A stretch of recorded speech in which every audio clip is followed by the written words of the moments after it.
മഞ്ചേശ്വരം കാശിമഠം ഗുഡയിൽ വീട്ടമ്മയെ ദേഹത്ത് മണ്ണെണ്ണ ഒഴിച്ച് തീ കൊളുത്തി മരിച്ച നിലയിൽ കണ്ടെത്തി.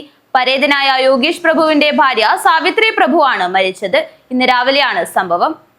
മകൻ ഗുരുപ്രസാദ് പ്രഭു രാവിലെ എഴുന്നേറ്റ് നോക്കിയപ്പോഴാണ് മാതാവ് സാവിത്രിയെ അടുക്കളയിൽ തീ കൊളുത്തി മരിച്ച നിലയിൽ കണ്ടത്. അടുക്കളയിലെ ഫൈബർ കസേരയിലിരുന്ന് വീട്ടിൽ സൂക്ഷിച്ചിരുന്ന മണ്ണെണ്ണയെടുത്ത് ദേഹത്തൊഴിച്ച് തീ കൊളുത്തുകയായിരുന്നുവെന്നാണ് ദൃശ്യങ്ങളിൽ നിന്നും വ്യക്തമാകുന്നത്. കസേര ഉരുകി ദേഹത്ത് പറ്റിപ്പിടിച്ച് നിലത്ത് കമിഴ്ന്നു കിടന്ന നിലയിലാണ് മൃതദേഹം കാണപ്പെട്ടത്.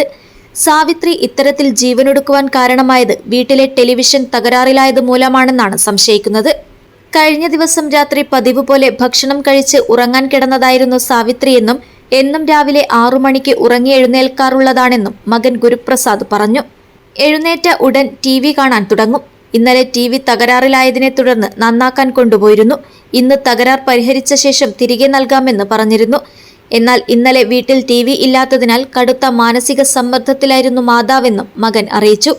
സംഭവത്തിൽ മഞ്ചേശ്വരം പോലീസ് അസ്വാഭാവിക മരണത്തിനു കേസെടുത്തു.